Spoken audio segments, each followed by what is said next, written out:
para alim, para ulama, para kiai yang saya hormati,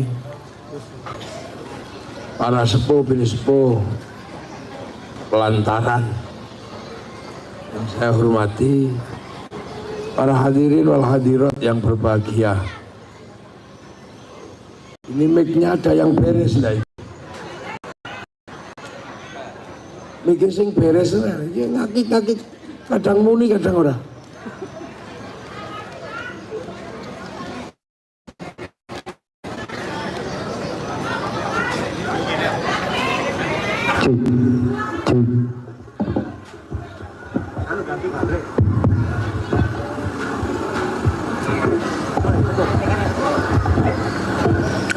Nah ini kan enak, panjang sengojo kok sing dikeno kiai sing ra enak. Sebelum saya mulai ngaji tadi, saya ini hampir jatuh. Ono banser ngejak salaman dadan. Tak kira ngatung ke tangan itu untuk saya gatolan naik. Begitu tak gatoli ditarik tangannya salah. Waduh ini banser piye. Lah hampir jatuh saya itu lah salaman kita, tapi ke tangannya gini itu untuk saya pegangan. Nggak tahu nih salaman baru ditarik. Lu aku yang main jelukut. War tak tendang apa piye. Anak buahku ngono iku. Besok menaik jangan gitu. Salaman karuan ya. Orang mau naik untuk gatolan itu ya tegang gini banser. Oh tempat kayak gitu dan tidak selalu ditarik lah ya. Meh jatuh sana mau sing klambi putih mau sombong. Tak keplandas sih. Tangguh gatolan. Iki ono banser dadak salaman. Biasanya ngawal tangannya gini untuk pegangan dadak salaman gini lah ya aku make kecengkelit nih. Sih kayak bisa nih ono banser pelantaran.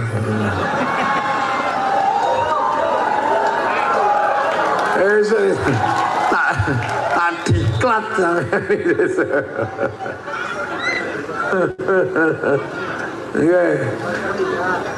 Jadi ini ngaji kebangsaan ceritanya.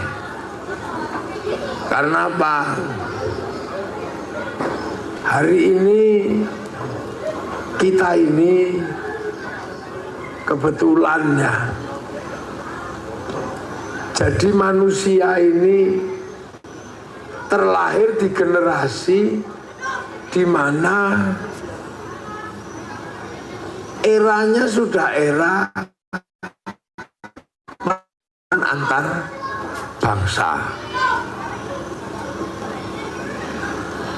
Orang yang lahir di tahun itu sing dhuwur iku aja rame tele.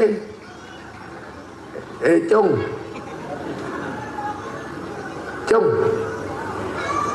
Oh, aja rame-rame iku anake sapa iku dhuwur iku jikuan.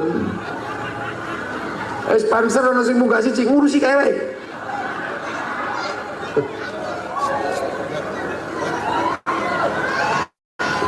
Wis kono, sponsor ngurusin dhuwur kono, sapa?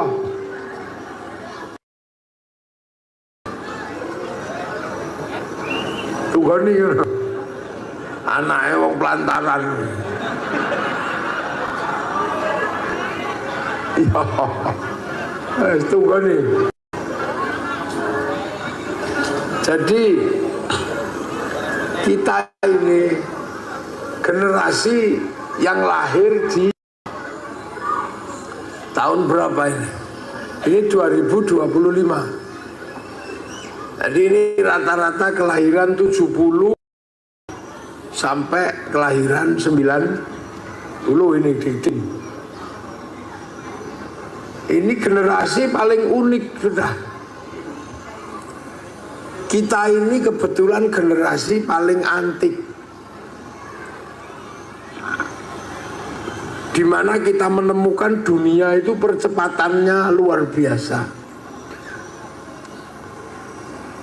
Dulu orang dari zaman jalan kaki ke kendaraan itu butuh waktu ratusan tahun.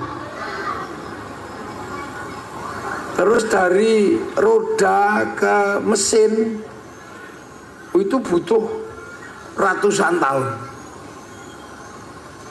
Nah, tiba-tiba kita ini melihat dunia ini cepatnya luar biasa.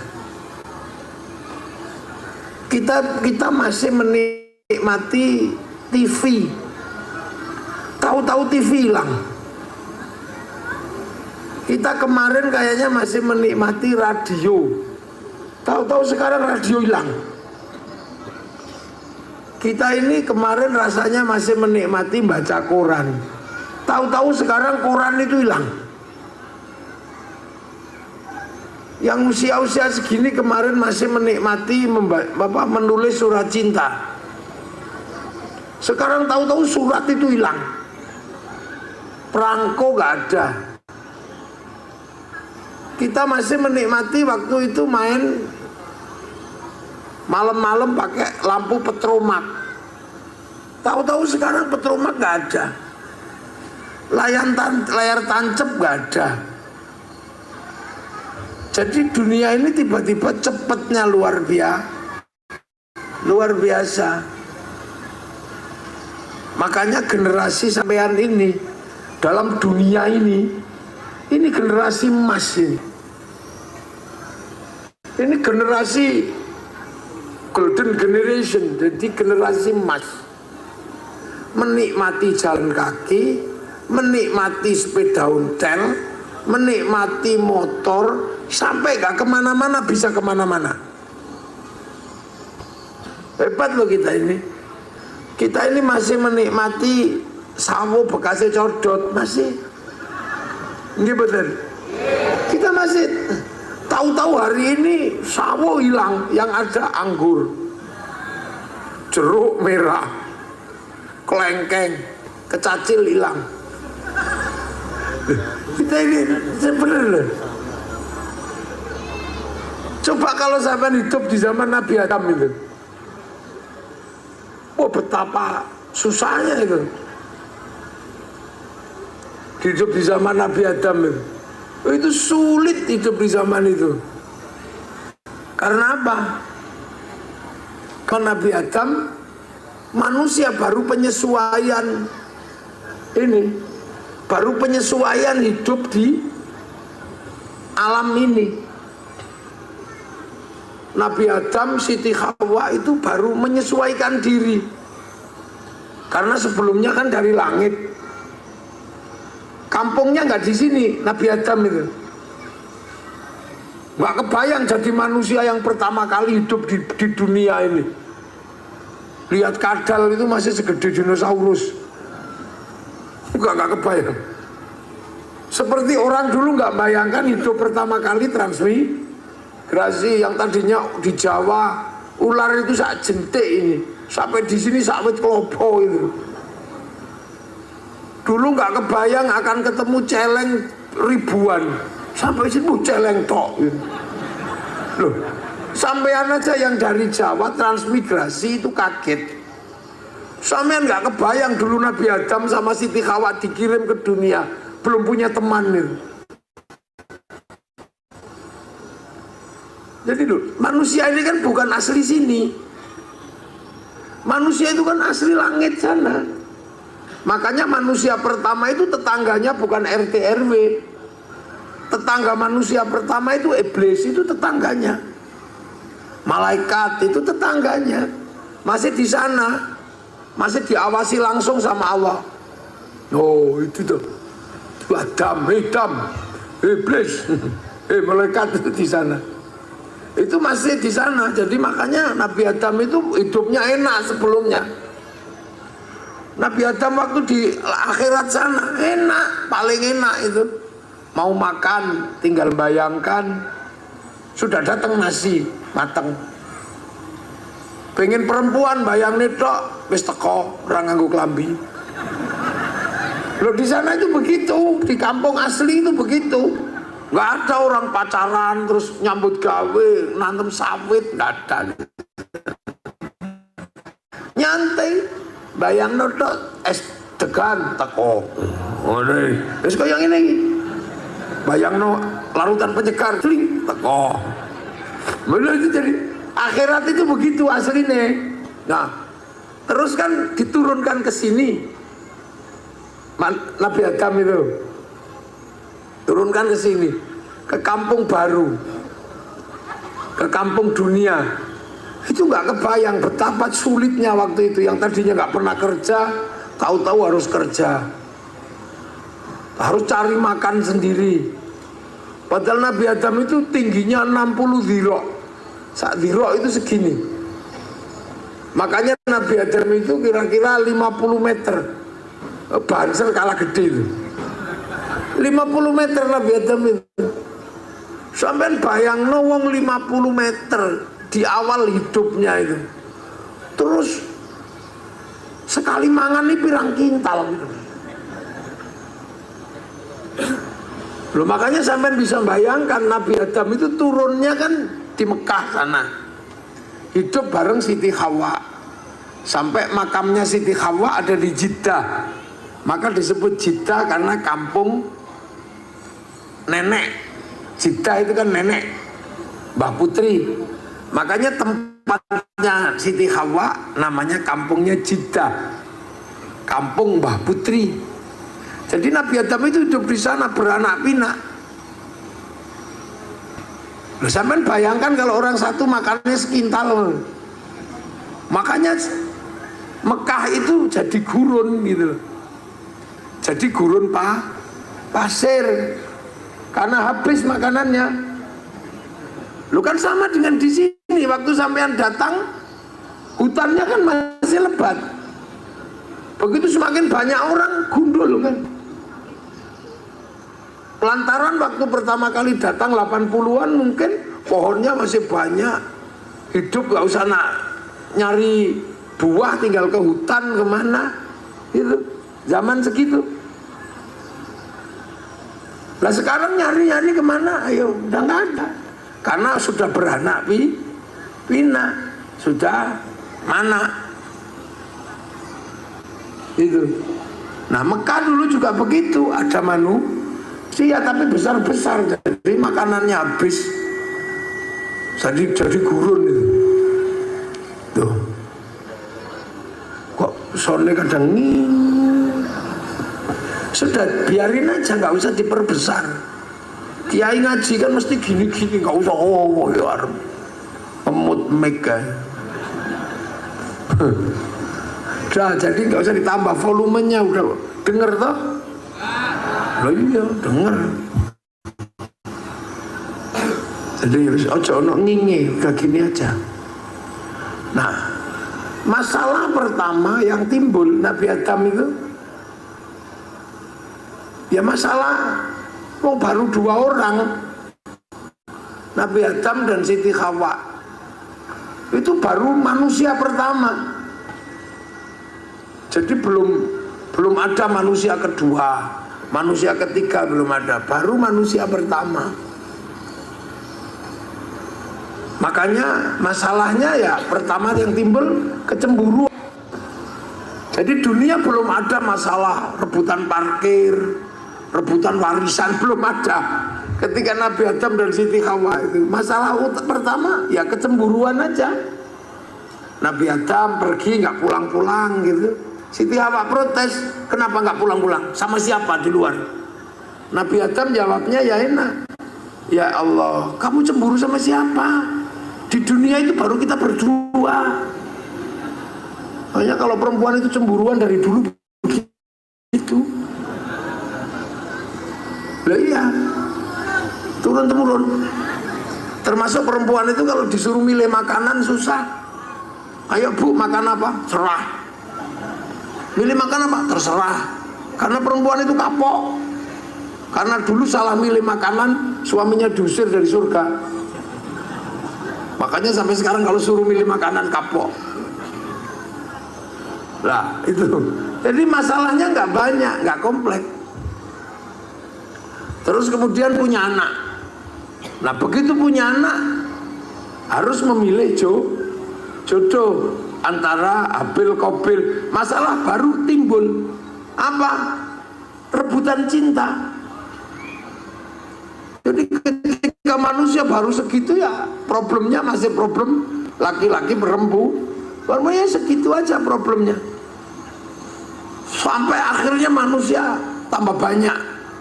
Dari perempuan-perempuan dan laki-laki keturunan Adam lahir suku. Ya masalah baru timbul. Apa misalnya? Ya masalah rebutan makanan, mulai rebutan apa pengaruh. Ya segitu-segitu aja, nggak terlalu gede. Tapi terus manusia kan berkembang, masalah semakin banyak. Sampai kemudian manusia membentuk bangsa dan negara. Karena apa? Karena terus manusia antar keturunan berebut wilayah. Karena tempatnya semakin sempit. Akhirnya membentuk negara, saling menjaga perbatasan. Dan itu eranya kita belum lahir. Makanya era ketika membentuk negara itu perbatasan biar nggak dilompati, ada yang mati, ada yang terbunuh, yang disebut pahlawan. Nah itu orangnya beda lagi era itu. Sampai akhirnya kemudian era pemerataan Indonesia. Nenek-nenek kita, kakek-kakek kita dipindah. Ada yang dipindah Kalimantan, ada yang dipindah Sumatera, namanya transmigrasi. Sampean nggak ikut di situ, masih belum lahir. Jadi orangnya beda, buminya masih sama, masalahnya orangnya beda. Sampean belum lahir di situ. Itu masih yang makan tiwul, yang kepaksa makan orang hutan itu, yang terpaksa makan ular karena nggak ada makanan. Itu eranya bukan era sampean, itu era orang sebelum kita. Makanya mereka kadang sampai ada yang tidur mati di telan ulo gitu.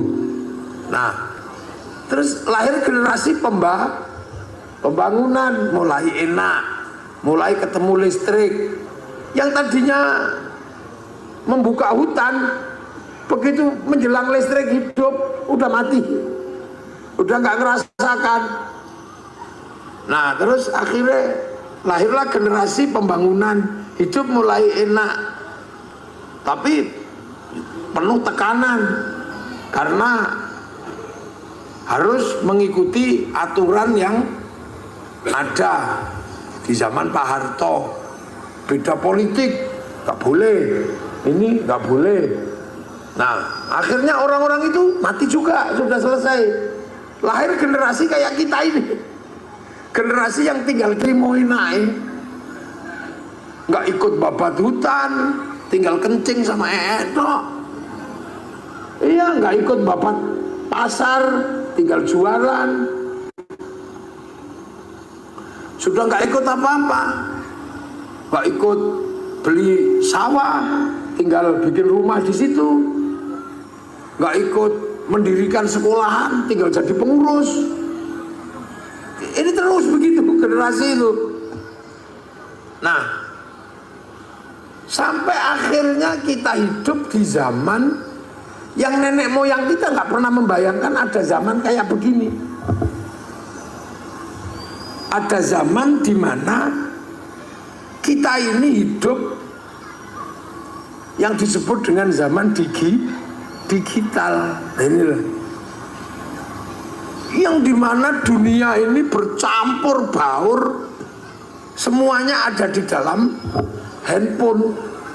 Ini enggak semua orang ngalami ini, semuanya ada di sini sekarang. Makanya kita punya generasi yang unik gitu ini, punya zaman yang menurut orang tua dulu nggak mungkin. Yang tua-tua ini masih mengalami zaman pengen tahu Afrika, itu masih nunggu flora dan fauna. Udah ditunggu seharian yang keluarnya Harmoko. Ngalami Tiba-tiba sekarang kita kalau cari dunia nggak perlu nunggu flora dan fauna, tinggal buka ini terus ketik tengu Afrika, keluar itu. Kucing Afrika keluar, mau iseng bokong India, ini keluar itu di sini, iya kan? Jadi ini dunia baru, dunia yang tahu-tahu kita ketemu. Dulu orang Jawa nggak ketemu sama orang Kalimantan, tapi nenek moyang kita yang lewati, tapi kakek kita nggak tahu bangsa Amerika. Tapi kita cari Amerika tinggal di sini. Afrika keluar, tengu Amerika keluar semua di sini. Jadi dunia ini tiba-tiba hari ini problematikanya beda, masalahnya berubah. Yang tua-tua gini dulu kalau kangen masih pergi ke pasar menulis surat cinta. Untukmu kekasihku yang berangkat transmigrasi ke Pelantaran.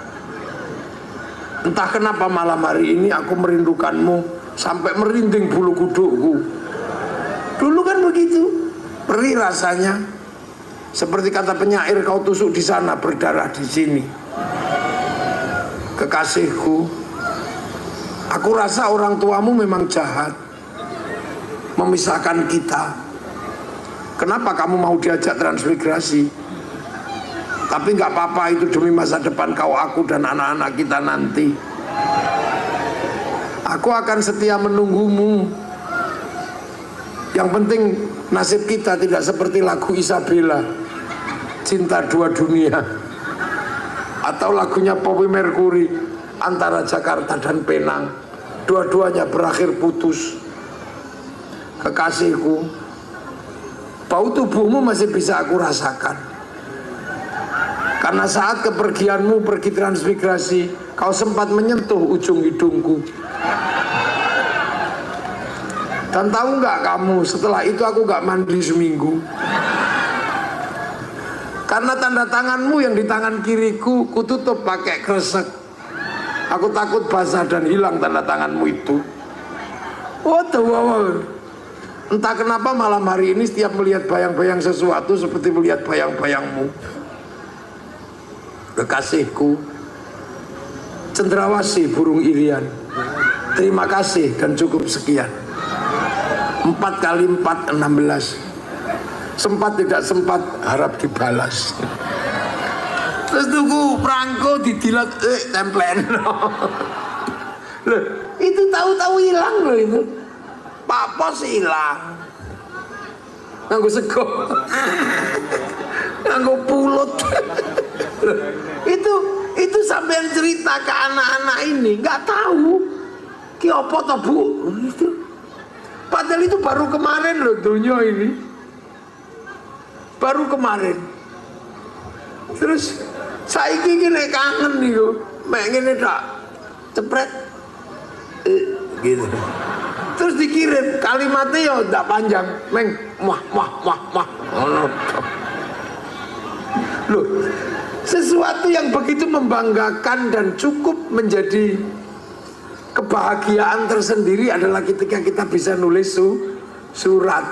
Lu ngono ngerti-ngerti hilang, tahu-tahu hilang, gitu loh. Tahu-tahu nggak ada. Ini kan sedih lah kita. Tahu-tahu tiba-tiba hilang gitu aja. Makanya dunia ini cepatnya luar biasa. Makanya banyak sekali yang pensiun, termasuk dukun. Nah, dunia baru ini banyak yang pensiun. Dukun itu sekarang pensiun. Dukun yang dulu ahli dalam pelet, ahli mahabbah, itu pensiun sekarang karena cinta tumbuh bersama Avanza. Lah ya, saya ini dulu omongan saya banser semua itu paling seneng kalau tak isi tempiling pecah gitu. Jadi orang nempiling pak pingsan, atau langsung kanan rumah sakit, kiri kuburan. Dulu kan keren itu ya. Sekarang saya ini kan ngerasa kok gak ada yang minta lagi ilmu pukulan jarak jauh apa-apa. Ternyata begitu diusut, oh lah ya pantas gak ada yang minta. Wong orang sekarang nempiling orang itu 60 juta. Jangan bayangkan dunia ini. Jadi dunia ini tadinya itu sendiri-sendiri. Jadi orang punya kesendirian, orang Jawa ya dengan gaya Jawanya. Orang Kalimantan dengan gaya Kalimantannya. Dulu orang membentuk negara, perang dengan negara lain. Tiba-tiba sekarang ini kita melewati dunia yang perang itu sudah nggak dengar ceritanya. Cuman ya, oh ngono kata perang. Tahu-tahu kita ini hidup di zaman dimana kita ini antara orang tiba-tiba nggak bisa dipisah. Kiai, bakul sawit, tiba-tiba kita ini hidup menjadi manusia yang saling ketemu. Enggak, saling ketemu.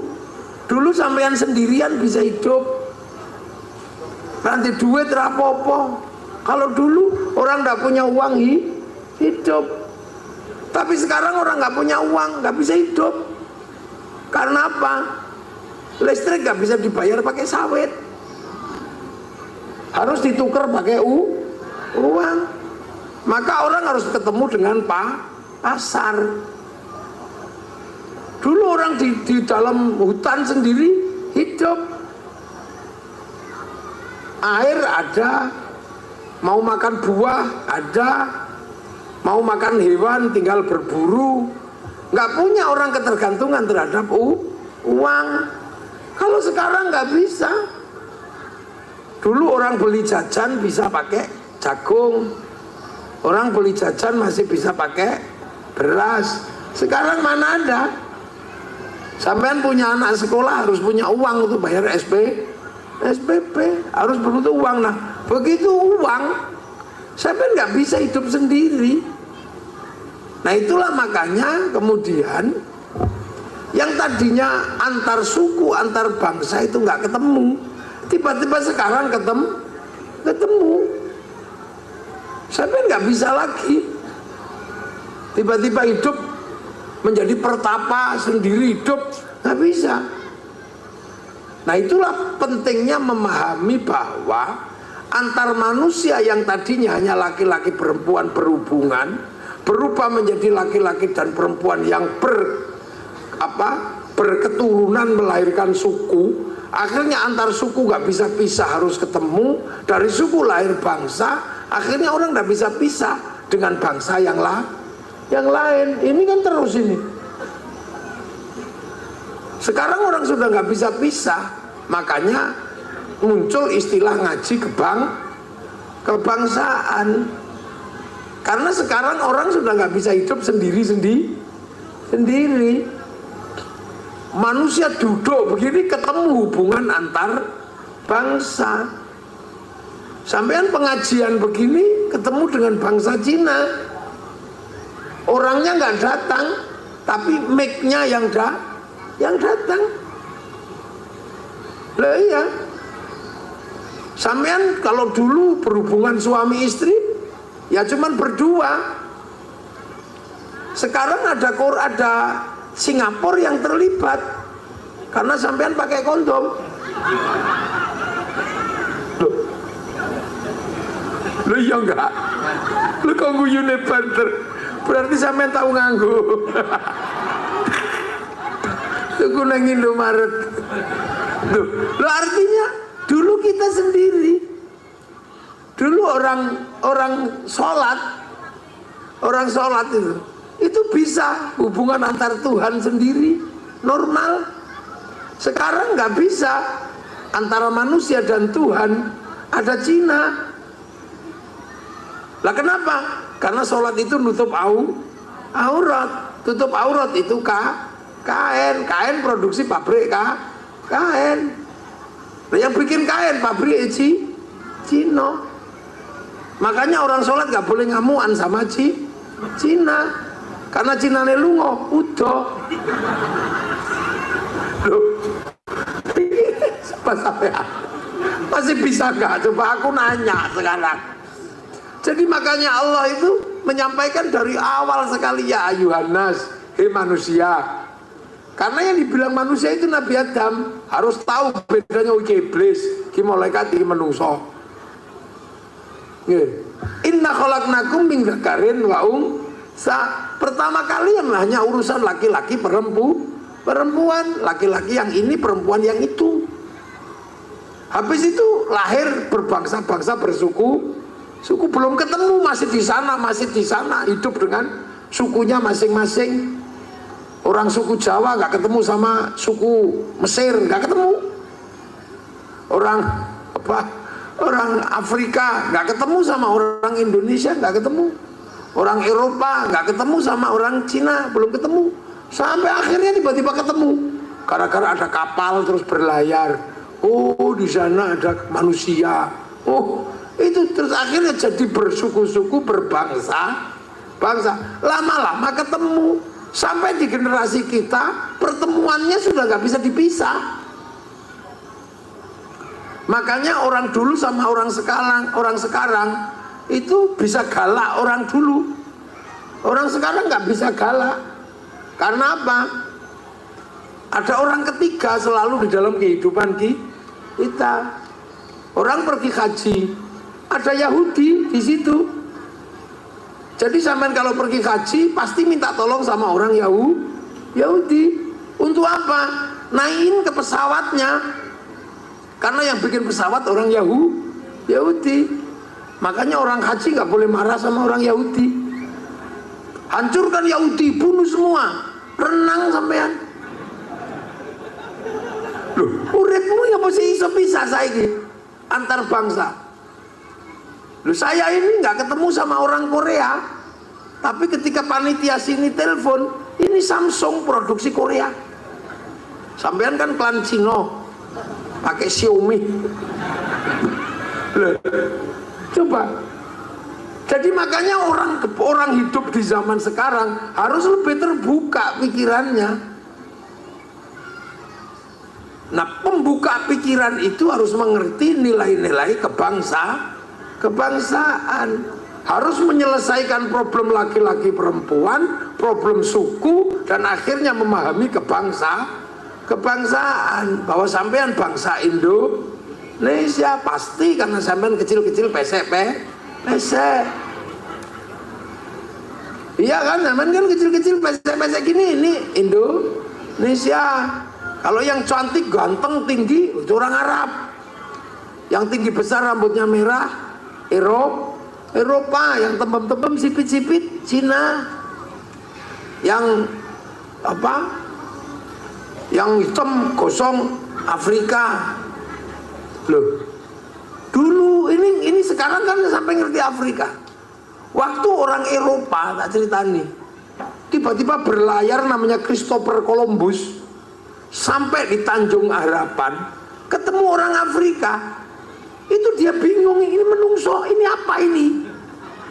Oh, ini berarti yang diceritakan dalam Alkitab, orang yang menentang Tuhan dibakar oleh api neraka. Oh, berarti ini neraka. Christopher Columbus sampai di Tanjung Harapan mengatakan bahwa orang Afrika itu adalah orang neraka karena gosong-gosong. Dia belum tahu bahwa dia bangsa Afrika.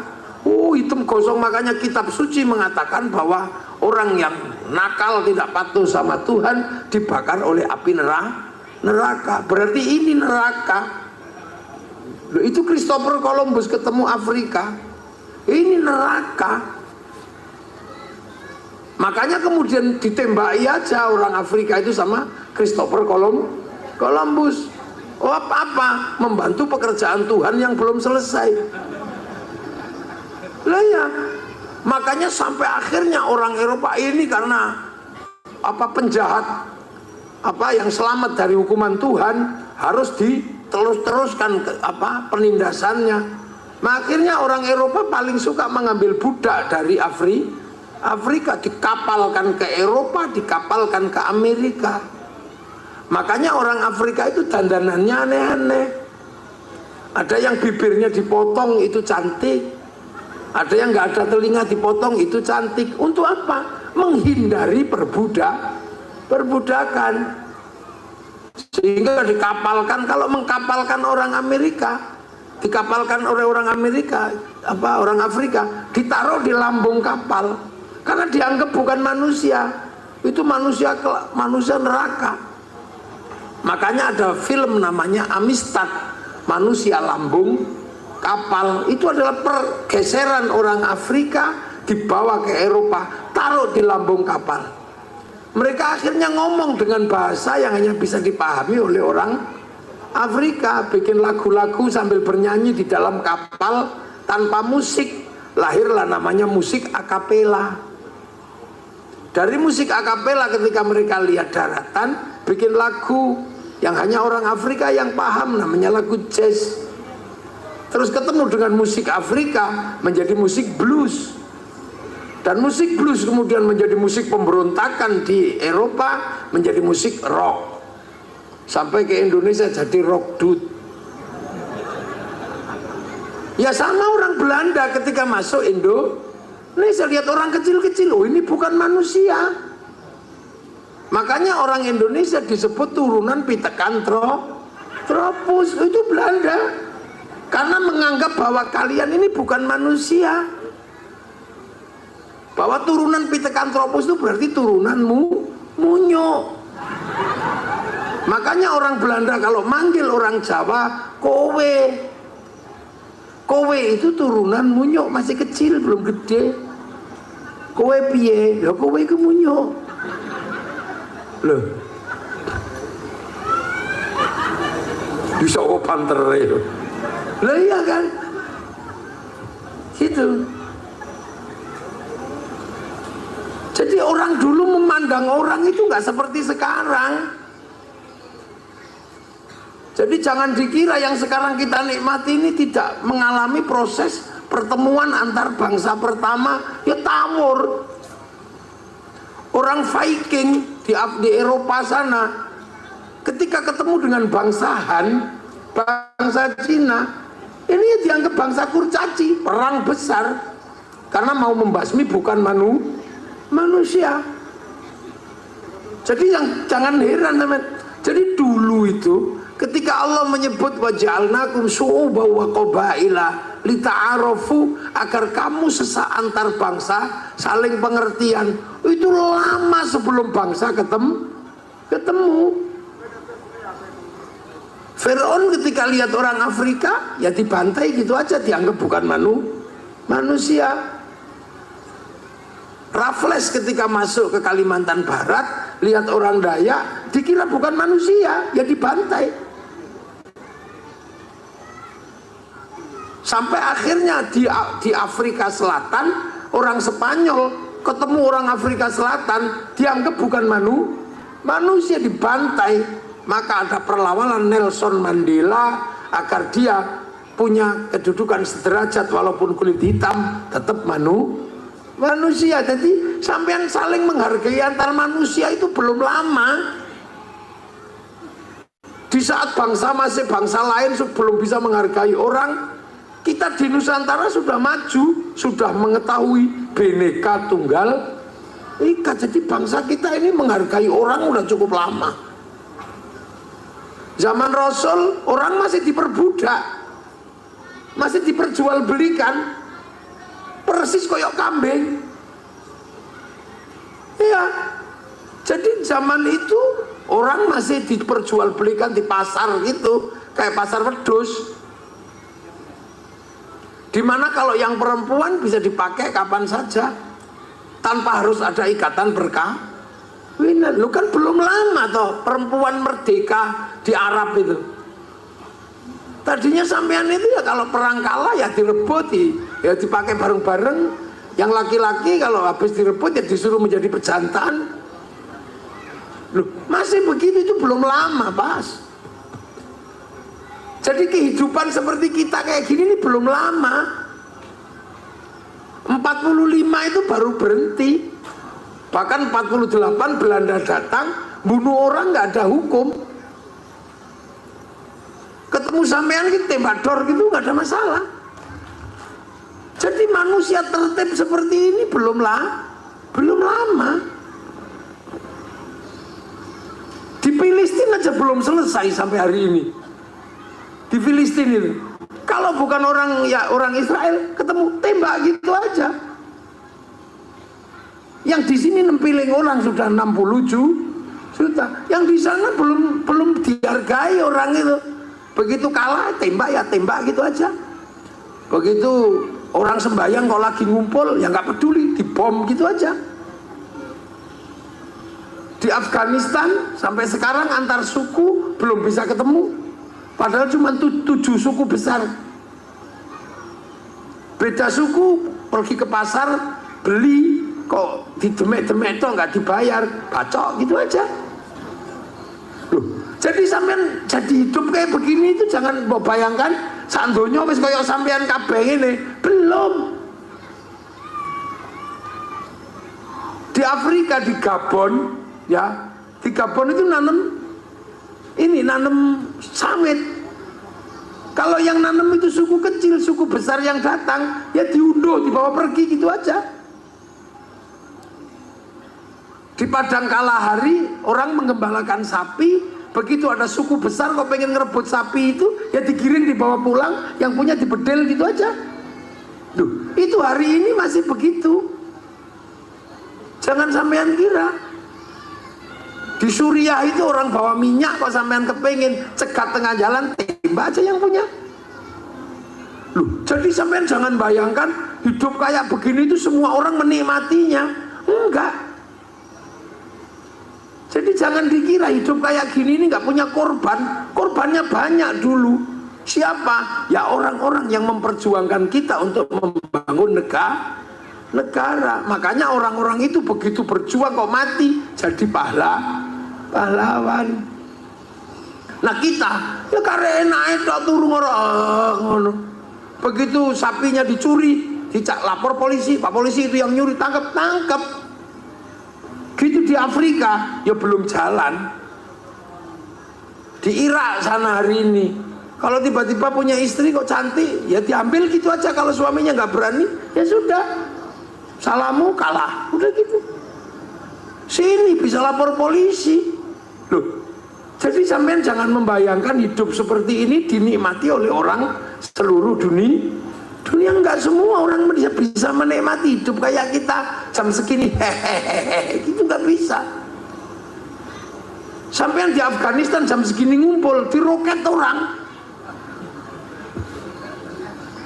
Duh, ini kok coba kira ini kehidupan seluruh dunia begini. Malaysia pengajian jam segini nggak boleh, jam 10 sudah harus berhenti semua kegiatan masyarakat. Neng kene saya seneng mau pemene wayangan sampai sore sampai dalan pingsan nih rapopo. Kita ini hidup itu enak banget sih gitu. Ya, gitu.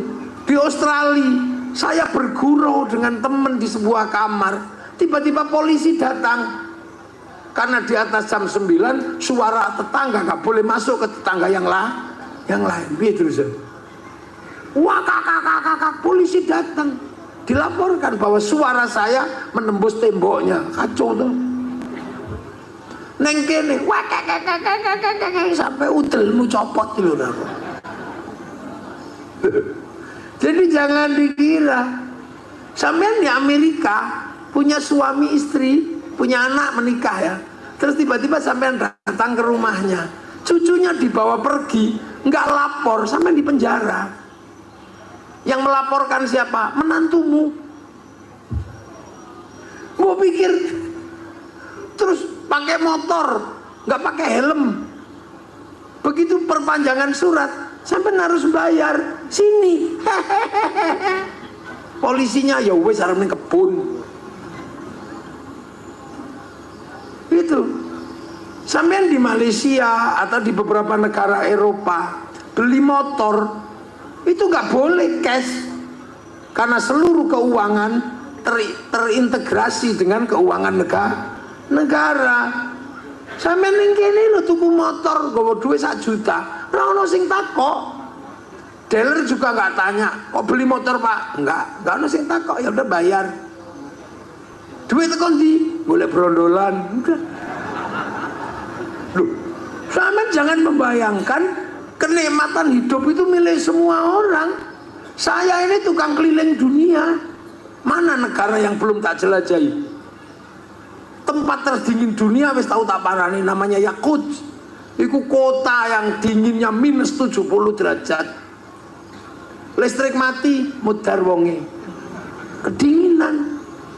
Makanya orang-orang Eropa kalau musim dingin rebutan minyak, rebutan batu bara. Untuk apa? Biar listriknya tidak mati. Karena kalau listriknya mati, orangnya kedinginan. Musim panas listriknya dinginnya mati, kepanasan.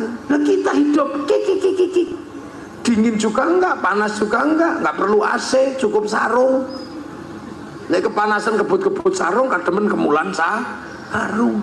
Enak. Hidup kita ini, ya Allah. Orang Cina dihantui kelaparan karena kasih makan hampir 2 miliar orang.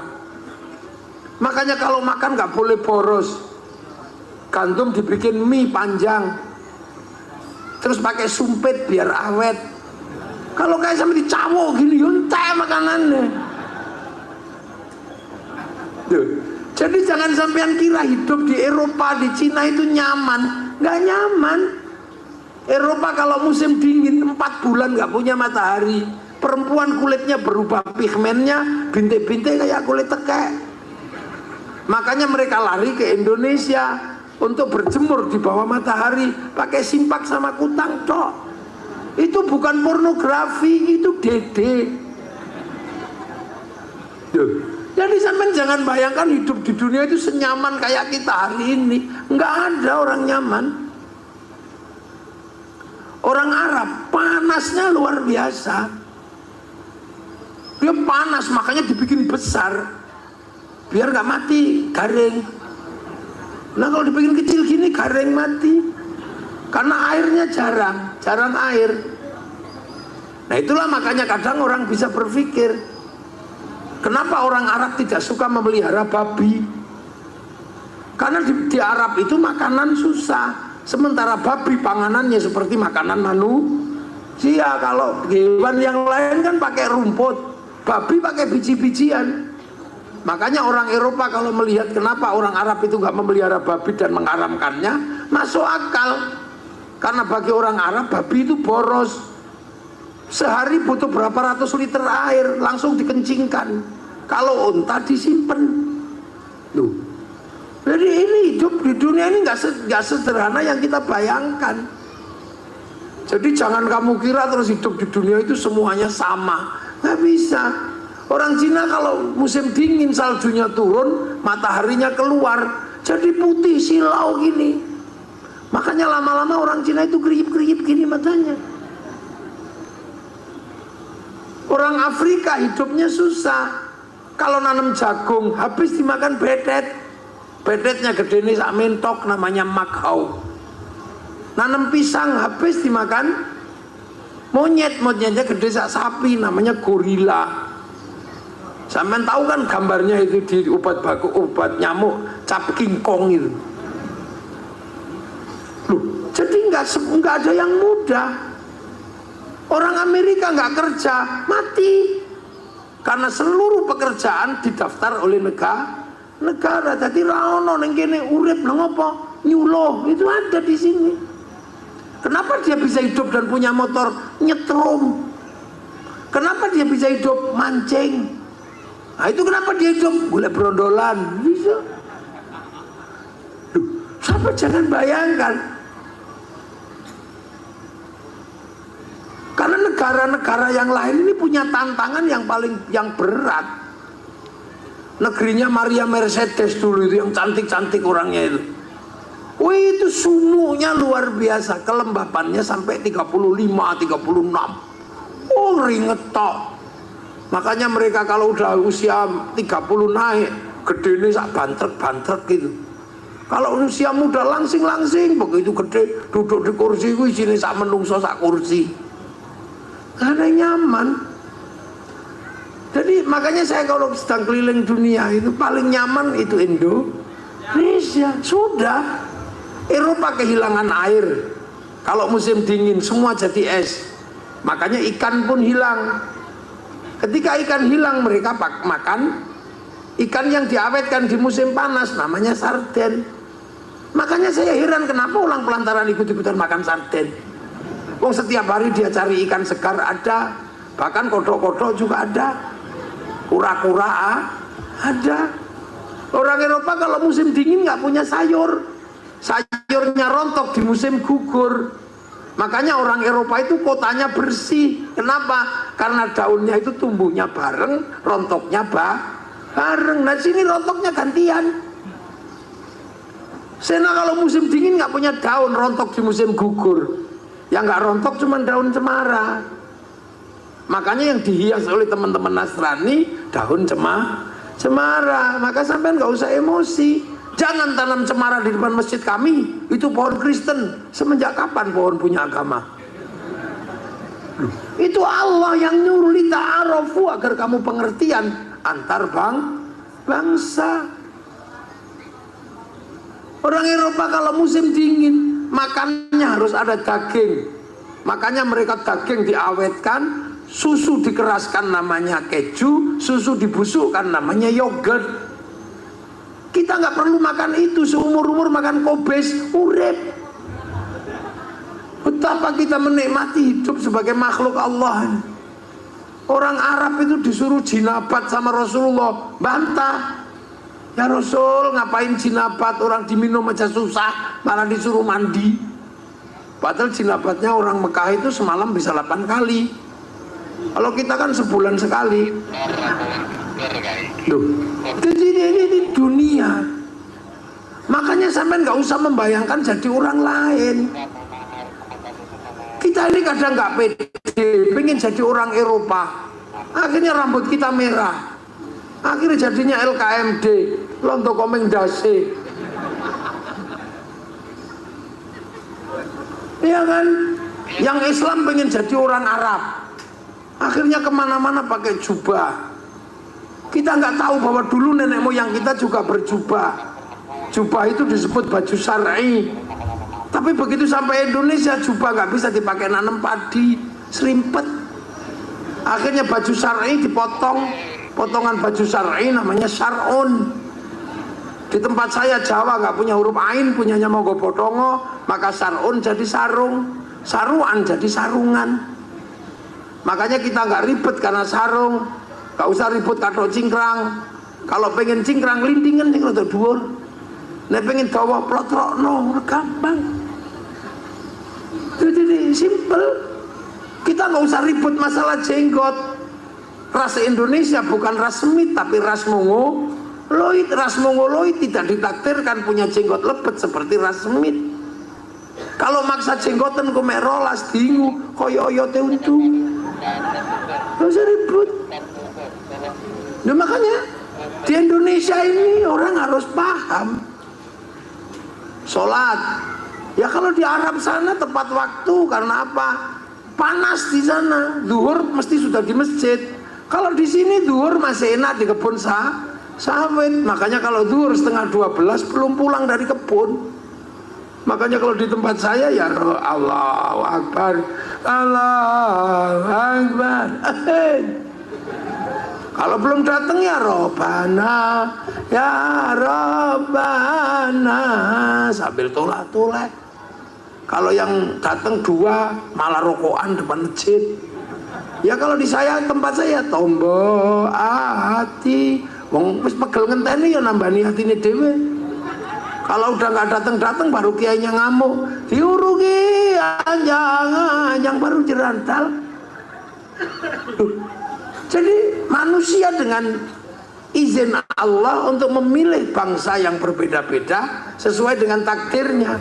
Nggak ada orang milih jadi laki-laki, nggak ada orang milih jadi suku Jawa, nggak ada orang milih jadi orang Eropa, nggak ada orang milih. Allah yang tentukan. Makanya kita cuma disuruh yang pengertian lah. Orang Cina makan kambing ya nggak cukup. Kambing itu pentilnya 2, anaknya 1. Maka orang Cina lebih suka makan babi, pentilnya 12, anaknya 20. Awet. Jadi kadang kita ini nggak ngerasa bahwa Allah menempatkan kita di Indonesia adalah anugerah yang luar biasa yang diberikan Allah kepada kita yang kecil-kecil pesek. Saya nggak pernah ingin jadi orang lain, jadi Indonesia. Tapi kadang kita nggak pede. Jambu gede dikit, jambu Bangkok. Ayam gede dikit, ayam Bangkok. Nangka gede dikit, nangka Belanda. Yang asli di tempat saya tinggal gula Jawa. Ya kan cuman itu. Duh. Rotan Kalimantan karena kecil-kecil. Ya, rotan gede, rotan Hongkong. Hongkong dari mana? Duh. Jadi kita hari ini sudah nggak bisa lagi seperti dulu. Kalau dulu enak sampean orang-orang kita zaman kerajaan cuman hidup di Kalimantan bisa hidup. Makanya Islam itu mengajarkan kita untuk mengerti bangsa-bangsa yang berbeda karena hidup manusia suatu saat akan ketemu walaupun tidak kemana-mana hubungan antar bangsa. Makanya ketika manusia makan disuruh berdoa Allahumma barik lana. Kekuatan hidup manusia itu kan karena makan. Tapi pelajaran makan itu Allahumma barik lana. Kenapa bukan barikli? Ayo, sereten-sereten sendiri. Kenapa pakai kami? Karena begitu sampean makan, seluruh dunia terlibat. Sampean makan nasi. Begitu sampean makan nasi, dunia terlibat. Ada yang menyiapkan pabrik piring. Kita nggak tahu dia kafir apa muslim apa beragama apa tidak. Yang penting piringnya datang. Begitu sampai makan nasi, sampai harus tahu nasi itu padi. Padi itu ditanam di sawah. Sawah kalau nggak diatur negara, bunuh-bunuhan antar pemilik sawah. Dia melibatkan negara dan agraria, termasuk BPN, Badan Pertanahan Nasional. Begitu jadi nasi, sampean pasti tahu ada pupuknya itu dulu padi. Pupuk itu melibatkan pabrik. Dia nggak peduli kita sudah agamamu apa, pokoknya seperti pupuk itu teko. Begitu jadi makanan, kita pasti tahu di situ ada gilingan padi. Orang Jerman yang bikin agamanya apa?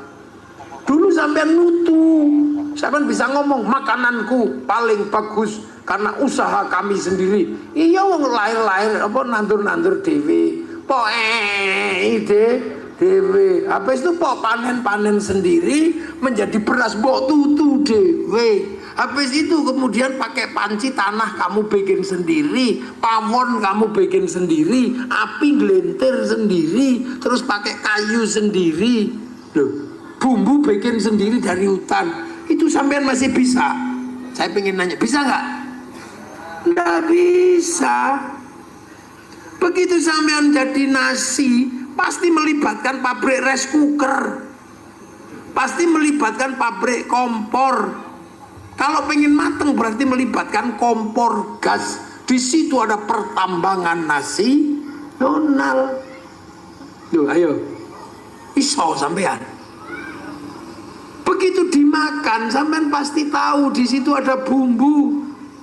Ada yang bikin orang Jepang namanya masako. Ada yang bikin nanem bawang putih orang Cina, yang nanem bawang merah orang Brebes. Begitu sampean ulek ada bikin apa? Bikin cuek. Terus dikasih garam. Orang Kalbar apa punya garam? Orang Kalteng ini, Kalteng ya dia. Punya nggak punya, yang punya orang Madura sana. Orang Jepara. Bikin garam di tambaknya masing-masing. Sampean ngerti waktu bikin garam nggak nguyuh di tambaknya? Nggak tahu sudah. Makanya kita kadang curiga. Jangan-jangan orang bikin uyah itu nguyuh. Maka yang satu kita kasih nama Uyah, satu kita kasih nama Uyo. Ayo coba. Begitu sampean selesai makan, Amit Sewu ngambil anggur merah. Ini bukan tanaman Indonesia. Ini kalau nggak Cina, New Zealand, Australia atau Amerika. Artinya dia datang ke sini diimpor oleh negara. Ada negara terlibat di situ. Kemudian negara menunjuk Menteri Perdagangan. Menteri Perdagangan menunjuk eksportir importer. Dari situ ada transaksi yang namanya bill of lading, letter of intent, pasti melibatkan perbankan. Bank di seluruh dunia pusatnya di Bank Devisa New York. Itu punya siapa? Rothschild Rockefeller, orang Yahudi. Ayo, apa uripmu saiki iso pisah dengan orang lain? Aku takok. Nggak bisa. Saya ngaji di sini suguhane larutan penyegar cap kaki 3. Kainane pabrik. Tapi saya agak jengkel kalau di suku larutan itu. Ini minuman suudon. Rumah sana kiai ki panas dalam apa piye? Yo kan? Ayo gini. Tak kayak gila. Ini ya, answer. Ya, ini. Oh, pengawalku kudu tak kayak. Sing sijinya. Ini minuman suudon dua-duanya ini. Ya. Oh, udah bisa ditekan. Tekan ini saya juga nggak tahu sing menek ini sopo, nggak tahu saya. Ya kan, terus dipacai pasti melibatkan arit. Kalau arit dipacai pasti melibatkan per mobil untuk bikin arit buatan Jepang. Arep tak ombe ora pantes kayak sedotan. Ini Cina yang bikin. Ayo, jadi Cina diem-diem ikut di sedotan di pengajian. Terus aku di suku Aqua, ini PT Danone punya orang Prancis.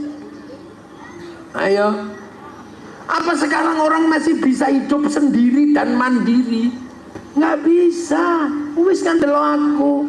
Ini yang disebut bahwa masa depan adalah pertemuan manusia dengan bangsa yang berbeda. Wong wedok saiki ayu-ayu, cantik-cantik mencinar dari sini. Wah. Kenapa? Itu karena pakai skincare. Iya, yang bikin Prancis. Kalau bedak lantaran bubar. Kok beras dideplok ya blonteng kabeh lu kan. Nggak bisa. Ayo. Makanya Islam sudah mengajarkan dari awal akan ada pertemuan antar bangsa, dan itu kita harus mengerti. Maka jadi kiai jangan sok-sokan sekarang dikit-dikit kafir, musyrik. Iki karepmu piye? Itulah makanya orang NU nggak dikit kafir-kafir, nggak dikit-dikit musyrik, karena kiainya punya umatnya terlibat dalam urusan berbangsa yang berbeda. Yang suka kafir-kafir itu kan kiai freelance, ustadz freelance yang nggak punya umat, yang umatnya subscribe itu. Lu tepuk sing banter, gak usah sungkan-sungkan. Ini makanya kiai-kiai itu tenang. Nah, itu sudah diajarkan dari awal oleh Islam, bahwa ada fase manusia, ada fase waktu laki-laki dan perempuan baru ketemu, ada suku-suku baru ketemu, sampai akhirnya bangsa-bangsa ketemu. Apa perintah Tuhan? Lita'arofu, agar kamu saling pengertian, cuman gitu toh. Makanya agama pun tidak kaku. Rasulullah ketika mengajarkan beragama, Rasulullah cuma mengatakan mayyuridillahu bihi khairan yufaqihu fiddin. Siapa yang dikehendaki menjadi baik oleh Allah, dikasih ngerti urusan agama. Khaironnya di situ nakiro. Khairon itu kalau nakiroh maknanya khairon kamilan, kebaikan yang sempurna. Nah, baik sempurna itu bukan milik manusia, itu milik Allah. Maka kalau ada manusia baik, pasti bersama yang lain. Makanya orang baik tidak boleh mengaku paling baik. Contoh, kita kasih contoh yang di depan matamu ini. Ini pengajian ya. Ini baik apa enggak? Wes, udah ini, stop. Pengajian ini baik. Saya tanya terus, kalau di persentase di pengajian yang baik ini, siapa yang paling baik? Ini. Ya ini orang pasti kiainya dong. Orang baik. Minumannya aja dibagi-bagi. Lo diminum, kalau dibagi minum. Ojo disimpan. Lo itu. Kalau pengajian ini baik, yang paling baik pasti Kiai disambut mobilnya aja sampai sini. Nah orang kiai apa oleh mobil itu kan gini, dikawal banser. Kiai ini ya dikawal sampai banser ya. Saya ini punya pasukan soalnya, dan ini lebih galak daripada yang lain. TNI kalah bintang sama ini. TNI paling besar bintang 5, ini bintang 9. Iya, makanya kadang ya suka-suka aja dia. Kalau kerajaan ya gini-gini ya seneng-seneng aja, bintangnya 9. Wow, ini makanya kalau hormat ya gini juga boleh. Kadang nggak pakai sepatu boleh, bintang 9 bebas. Pokoknya kalau kiai kena masalah tendang gitu aja. Iya, makanya banser itu nggak perlu banyak dongeng. Ada kiainya diganggu satu itu aja. Kalau keliru urusan ansor, mana ketua ansornya? Aku ansor ini. Jadi kalau pengajian ini baik, maka yang terbaik itu siapa? Saya. Terus gak usah bantah sampean. Tapi saya nggak boleh ngaku paling baik, karena saya terlihat baik di sini karena diundang panitia. Kalau nggak diundang saya nggak di sini. Kalau gitu baik saya apa baik panitia? Ya nggak bisa, saya nggak datang panitianya jelek. Loh, itu baru saya sama panitia wes gelut gitu. Kalau royoan baik, apalagi kalau sampean ikut-ikutan, yang baik ya kami kiai. Nah, kenapa? Ya kami mau datang. Coba kalau nggak ada yang datang, ini bukan pengajian, ini cek sound. Coba ayo. Betul banter.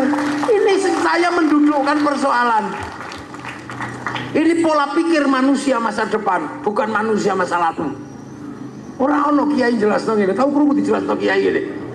Nggak pernah, cuman saya dok sing bisa jelas dong ini. Karena kebetulan saya melewati fase hidup bersuku-suku, berbangsa, makanya orang nggak bisa mengaku paling baik. Kami yang terbaik, kata siapa? Kamu ngaku paling baik aja masih pakai serban besar. Coba kamu nggak pakai serban besar, nggak kelihatan baik, dipikir kamu bakul kambing. Iya. Nah, yang baik lagi siapa di sini boleh mengatakan? Tukang son. Kalau tukang sonnya marah, kami yang baik ya sayang. Kenapa? Sonnya tak pateni bubar. Ya mau apa kita kalau sonnya mati, mana tukang sonnya? Maka saya mau marah juga nggak terlalu keras sama tukang son kan. Dia kalau marah berhenti ini pengajian. Ya, lah kata tukang yang masang tenda, saya kiai yang terbaik mau pasang tenda. Lah kok bisa?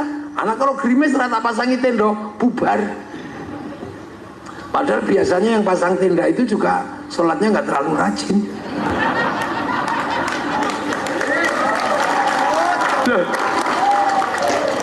Jadi jangan sekali-sekali baik itu merasa berdiri sendiri. Baik itu nggak pernah berdiri sendiri. Makanya orang baik begitu dia merasa saya terbaik, kebaikannya dihapus sama Allah. Lah iya. Makanya sampai-sampai masih tahu Nabi Musa. Musa, kata Allah, kamu besok kalau mau bertemu aku lagi, aku pengen kamu bawa oleh-oleh. Apa ya Allah? Kamu bawakan aku binatang atau apa terserah, makhluk yang paling buruk. Nabi Musa bingung nyari manusia, nggak ketemu, masih baik. Akhirnya ketemu anjing. Anjing cuwelek gudikan itu. Dibawalah mau sowan kepada Allah. Sampai di tengah jalan duduk. Lihat anjing itu kutuan, kutunya banyak. Ya Allah, ternyata anjing kutuan bisa tahan. Kalau nggak ada anjing ini berapa ribu kutu yang mati. Oh berarti anjing ini masih baik juga ya. Tapi ya gudikan nih. Habis itu anjing itu ngising celotok gitu. Kumbang-kumbang di gurun pasir semua berebut kotoran anjing. Lu berarti anjing ini ya masih ada manfaatnya. Wah nggak jadi dibuang. Akhirnya sowan Nabi Musa kalimullah ini. Ya Allah, assalamualaikum, salam. Ada apa? Sudah mana bawaanmu? Gak dapet ya Allah, karena tadi rencananya mau bawa anjing ternyata masih ada manfaatnya. Ya sudah, coba kamu kalau tadi bawa anjing tak hapus namamu dari daftar nabi-nabiku gitu. Sekarang mana ada ya. Makanya di zaman seperti ini orang nggak boleh mengaku saya yang terbaik, gombal. Ya bisa, kalau dulu bisa, sekarang jangan begitu. Nggak boleh, karena dunia begitu berbangsa ketemu udah nggak bisa. Loh, makanya hidup ini harus ketemu dengan yang lain, nggak bisa. Kata tukang syuting saya yang baik ya, kalau nggak tak syuting besok nggak ada dokumennya. Nggak ada, semua punya haknya masing-masing untuk mengatakan yang terbaik. Ibu-ibu ini kadang aku yang paling cantik, hidungku paling mancung. Kalau kamu nggak ada orang pesek, nggak disebut mancung. Suami, akulah yang paling baik dalam keluarga. Nek kelambimu udah dicuci sama istrimu, kudiken. Loh, mana ada? Aku nggak butuh laki-laki. Kamu nggak ada laki-laki, nggak bisa beranak. Yang perempuan laki-laki, wah perempuan ini nggak butuh cari sopo. Kamu ditinggal perempuan, tariin dia, nangis. Nggak ada orang. Iya, aku nggak suka istriku cerewet. Aku nggak butuh dia. Mungkin kamu nggak butuh bibirnya karena cerewet, tapi kan sampean butuh bokongnya. Ayo loh, bikin dunia, makanya orang harus terbuka pikirannya. Kamu mencintai anakmu, kamu nggak boleh lupa anak itu lahir dari istri. Yo, istri juga nggak boleh terlalu cerewet sama suami kalau ngerokok dan ngopi. Karena kalau suami nggak ngerokok, nggak ngopi, ngantuk. Kalau ngantuk nggak kerja, kalau nggak kerja nggak punya duit, itu terima aja. Gitu. Lah iya. Tapi sampean juga harus memenuhi seluruh kebutuhan perempuan, karena yang salah sampean. Dalam kehidupan semua adalah salah laki. Perempuan nggak pernah salah dalam hidupnya terhadap laki-laki. Tepuk sebentar.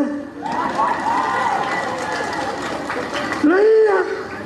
Kenapa perempuan nggak pernah salah dan yang salah selalu laki-laki? Karena yang menerima itu laki-laki. Dulu yang saya terima itu siapa? Perempuan apa laki-laki? Saya terima nikahnya. Yang diterima kan perempuan, yang sampean nerima. Lah sampean terima sak cerewete, sak ngamu aneh. Lah iya kan. Perempuan itu kan makhluk paling unik. Lah ya, karo cecek wedi, karo coro takut dia, karo tikus takut. Tapi kalau lihat laki-laki ngamuk deh. Dia berani kalau sama laki-laki. Lho nggih mboten? Coba ana ula cilik lain. Ana wong lanang awak.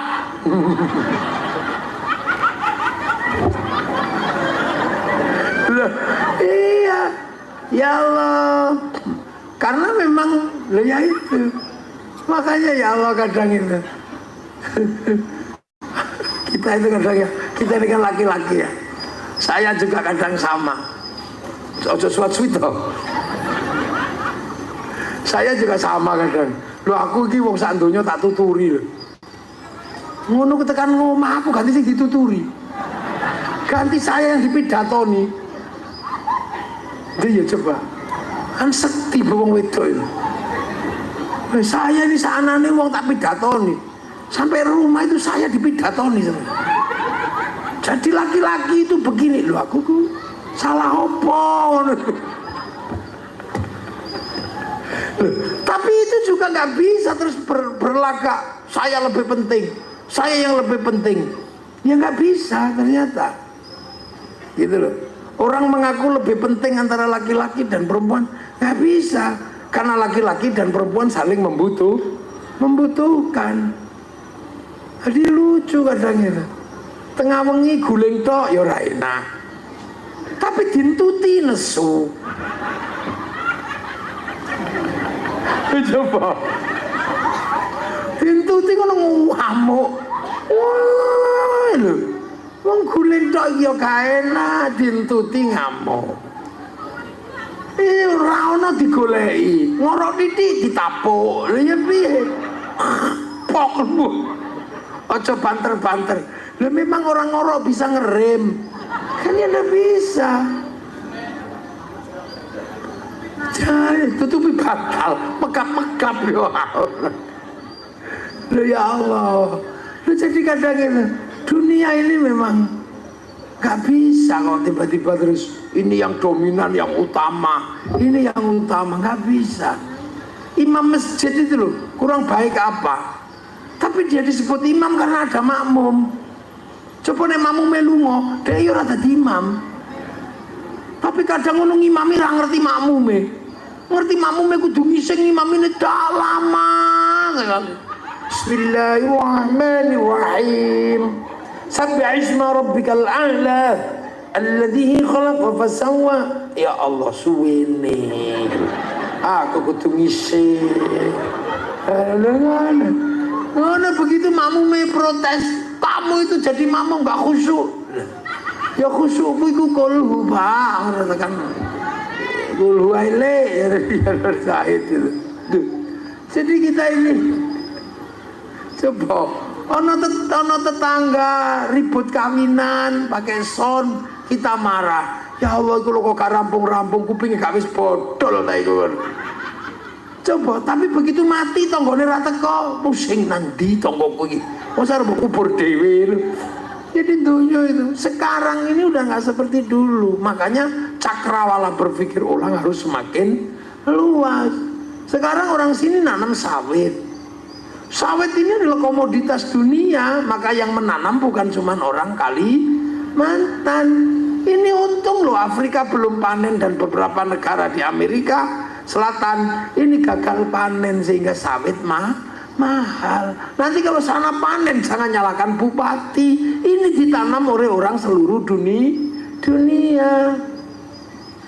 Kopi ditanam sama orang Afrika Selatan termasuk orang Brazil. Makanya sekarang karena sana nggak panen karena tycoon badai, sininya mahal. Besok kalau sana panen raya, sini back gitu.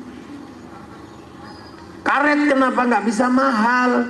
Karena sekarang produk-produk karet bisa diganti oleh minyak bumi. Iku sing duit-duit iki kon leren to, Mbak, Bu. Anake sapa to kuwi? Ya cekelan anake iku. Nang switch lho. Heeh, kupingnya tekan kene ngiki iku.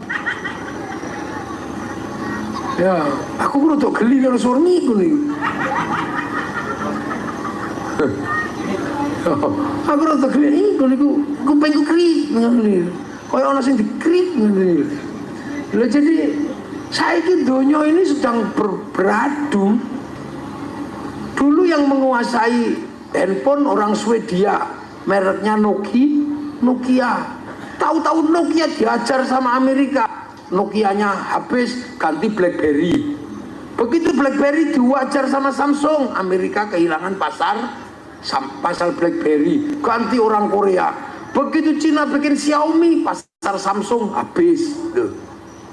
Dulu yang menguasai mobil di sini orang Jepang, Toyota. Sekarang digeser sama Wuling, Cina. Ayo. Dulu orang kalau pengen kukunya putih pakai godong serut. Saiki manikur pedikur. Duh.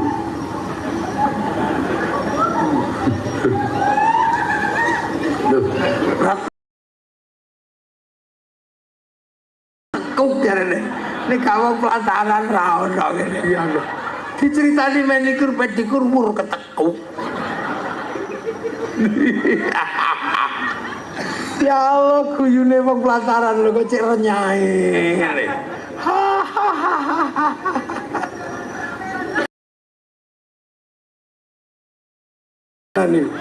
Kaya brondolan sawit. Sistu. Jadi kita ini dunia itu sekarang bersatu. Bertemu kaset. Dulu betapa kita bangga punya kaset. Ngerti-ngerti kaset, bakul kasetnya hilang. Terus lagi tambal apa? Patri, obat tinggi patri. Saya tukang patri hilang. Karena apa? Biaya patri lebih mahal dibanding tuku. Murah. Biar sendal jepit sampai diobong nggih. Tempelnya namanya. Saya kira kondisi sandal lebih murah dibanding nambal kopong tangannya.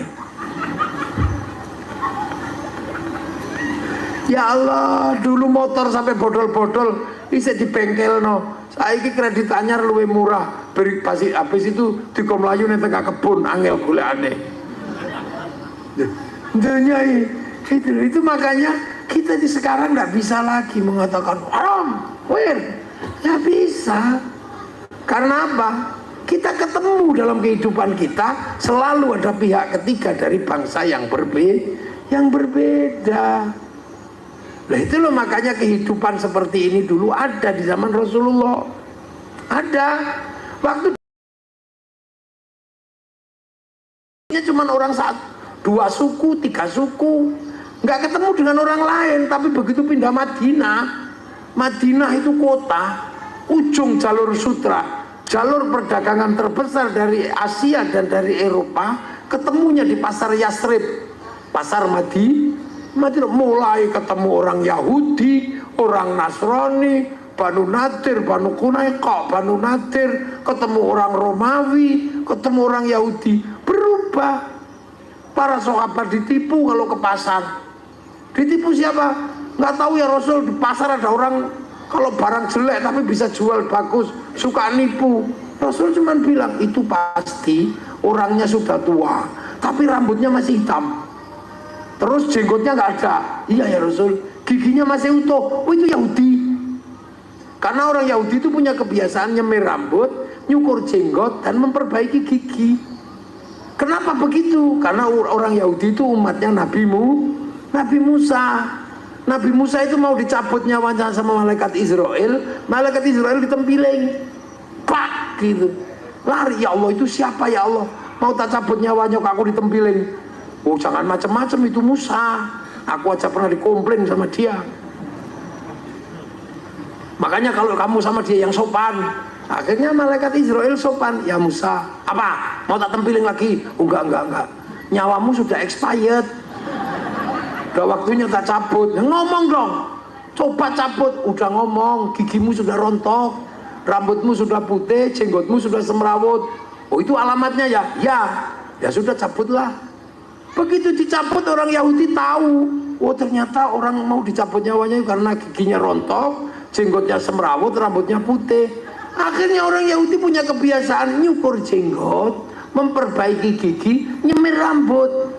Biar apa? Kalau malaikat datang, oh belum waktunya. Lah ya itu kebiasaan orang Yahudi. Makanya ada cerita orang Yahudi itu kalau mati nanti bilang sama keluarganya, aku kalau mati nanti kamu cukur seluruh bulu tubuhku ya. Kamu cabuti gigiku, tubuhku seluruhnya kamu gundul. Bener dicabuti giginya terus digundul. Sampai di kuburan, malaikat Mungkar Nakir, oh bayi. Karena bayi dibawa ke malaikat Ridwan. Ya Ridwan bayi agak besar. Ini bukan bayi. Ini digundul. Wah masa enggak? Malaikat Israel kan nggak ngerti apa. Mungkar Nakir kan nggak ngerti yang di atas tanah, taunya di bawah. Ini bayi, bukan, itu udah gede loh. Cuman dicukur, masa kok gak ada bulunya? Ya udahlah kita uji bayi apa tidak. Saya tahu caranya, kata malaikat Ridwan. Bidadari dipanggil, bidadari turun sini, nggak usah pakai baju. Baru tuing, no kan? Ini bukan bayi.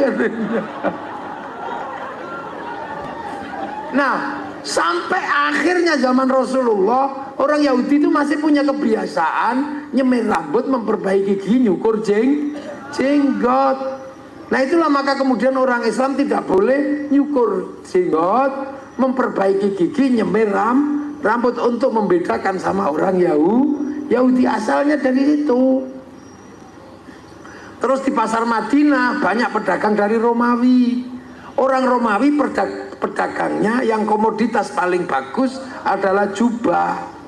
Mereka banyak jual jubah lah. Jubah Romawi itu lebih gede kalau dipakai orang Arab. Maka kemudian ada sisa di kakinya lebih panjang. Dan itu dibawakan oleh budak-budaknya. Seperti orang kawin itu loh. Kainnya panjang dibawa oleh orang.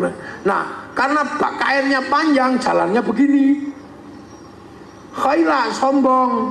Maka kemudian Rasul jangan sombong kayak gitu ya, potong aja. Akhirnya dipotong, isbal akhirnya. dipotong itu karena biar nggak sombong. Sayyidina Abu Bakar, ya Rasul, punya aku panjang semua, gak apa-apa wong kamu gak sombong. Nah kebalikannya sekarang, semakin cingkrang semakin sombong. Nah itu kebalik. Loh, jadi semua hukum itu semua ada asalnya. Makanya kadang harus ngotot, harus cingkrang. Entar dulu, itu dulu ada sebabnya. Jangan dikira nggak ada sebabnya. Nah makanya ketika ketemu sama orang Madinah, manusianya banyak, agamanya beda, sukunya beda. Mau bilang kafir yang punya sumur orang Yahudi, mau bilang musyrik, ternyata beberapa orang yang tidak beragama yang punya kebun. Wah itu boleh bareng, berdagang bersama, pasar bersama. Akhirnya apa? Ya sudah, hiduplah berbeda-beda tapi tetap saling ya, hidup berbeda-beda tapi saling tanggung jawab. Konsep ro'iyah itulah yang diberlakukan di Indonesia. Maka orang Indonesia disebut ro'iyah, sekarang menjadi rakyat. Kamu beda suku, beda bangsa, beda agama, hiduplah saling bertanggung jawab. Maka kemudian ro'iyah adalah konsep yang diberlakukan di Indonesia. Satu-satunya bangsa muslim yang mayoritas di dunia yang bisa memberlakukan konsep ro'iyah untuk warga bangsanya hanya muslim Indonesia. Jadi kalau sunnah jenggot, sunnah apa itu? Sunnah enteng. Sunnah yang berat itu sunnah membentuk negara. Karena kiai sampai ke Indonesia lebih rumit. Lebih rumit Indonesia itu. Orang Arab itu dari dulu bahas binatang, yang paling umum itu ya unta, kambing, sama kuda. Begitu sampai Indonesia, ketemu bahasan terenggiling, garangan, undur-undur, entung, nyambe, apalagi di sini akeh yang dibahas. Ulama-ulama Arab sampai sekarang kalau bahas buah itu sekitar kurma, gitu. Ya paling dikit kurma, delima, jeruk. Sampai di sini bahasannya ada duren, kesemek, sawo, cipluan, elai, paken, ada. Kalau di sana bahas hantu cuma dua, syaitan sama jin. Sampai di sini ada gendruwo, wewe gombel, suster ngesot, iya kan, kuyang. Itu kalau ditarik nasabnya kemana kira-kira itu? Ke jin apa ke syaitan? Ngomongin agama banyak di sini, ketemu Buddha, ketemu Hindu, ketemu Kaharingan, ketemu Kejawen, ketemu Kasundan. Ngomongin suku, di sini ketemu suku banyak sekali. Dayak aja sukunya berapa, Jawa sukunya berapa, Melayu sukunya berapa, Sulawesi sukunya berapa. Jadi ketemunya lebih banyak, dan di sini sudah bisa Bhinneka Tunggal Ika. Maka kaum muslimin mayoritas menerapkan konsep ro'iyah. Satu-satunya negara muslim yang bisa pakai konsep ro'iyah untuk warga bangsanya itu hanya muslim Indonesia. Makanya ro'iyah itu enak hidupnya. Yang tadinya kawulo bisa bilang kulo, yang tadinya hamba sahaya bisa bilang saya, yang tadinya abdi Sunda sana bisa bilang abdi mah, yang tadinya para dewa disebut pukulun diturunkan pangkatnya menjadi ulun di Banjarmasin. Ini kalau nggak konsep ro'iyah nggak bisa. Makanya ro'iyah itu tidak menerima orang yang selalu mengatakan turunan kami lebih baik dari kalian. Ditolak sama konsep ro'iyah. Lah ya kalau sunnah biar ngopo gue. Karena ro'iyah itu sudah saling bertanggung jawab. Harus sama-sama pakai helm kalau pergi. Itu makanya di Indonesia nggak bisa lagi kami turunan ini, udah nggak ada. Hidup bersama konsepnya ro'iyah atau rakyat. Makanya kita ini bukan people. People itu vox populi, vox dei, suara mayoritas, suara Tuhan.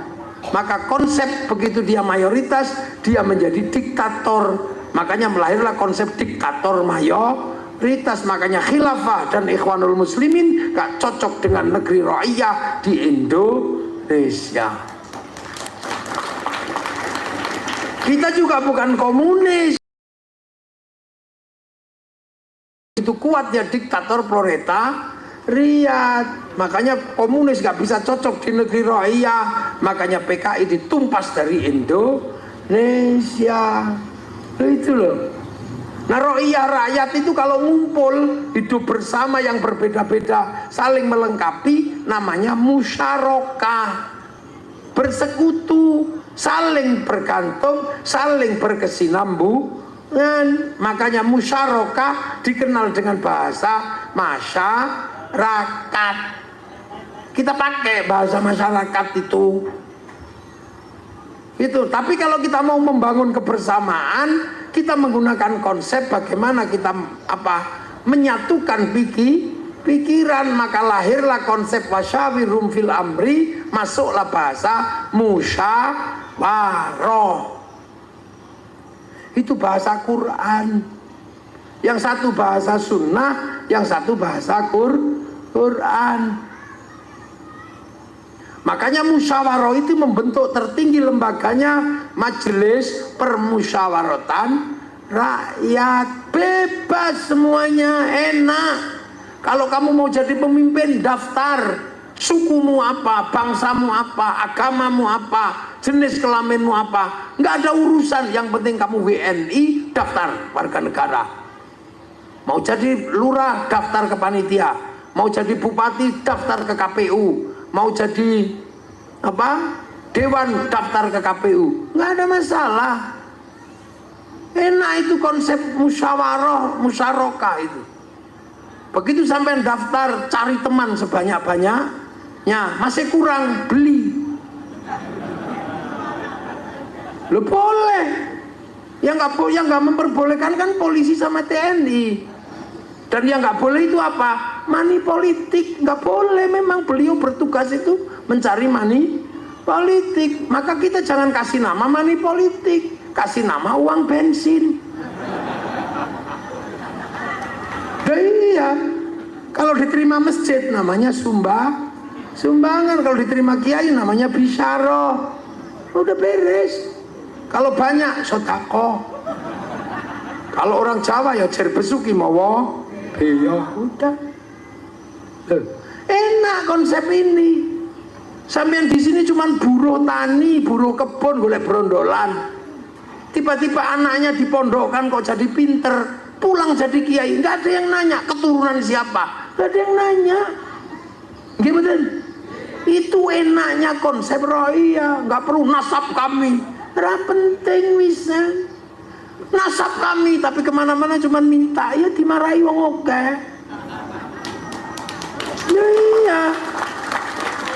Karena Indonesia mengikuti konsep roiyahnya Rasulullah. Maka kalau ada orang mengatakan saya terbaik, kakek aneh, ya ora kanggo ning Indonesia, Kang. Kakek aneh, ya jadi kakek aneh jadi nang Bali. Orang ndak bisa begitu, kita sudah nggak begitu.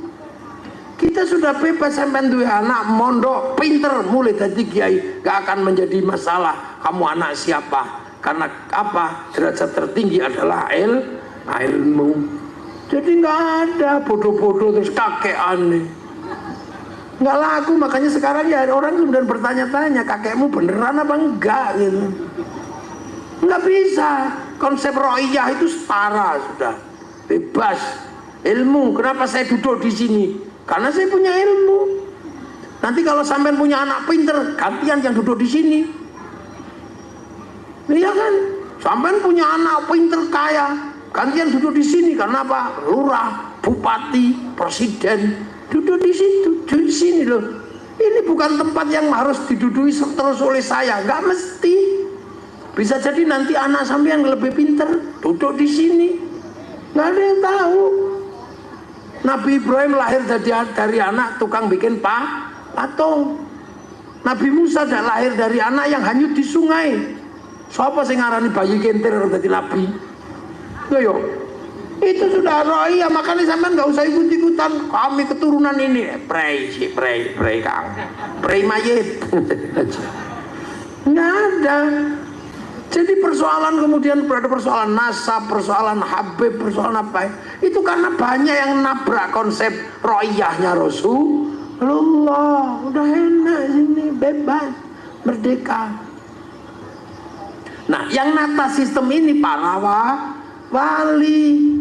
Makanya daerahnya disebut wilayah. Kita ini punya konsep namanya wilayah.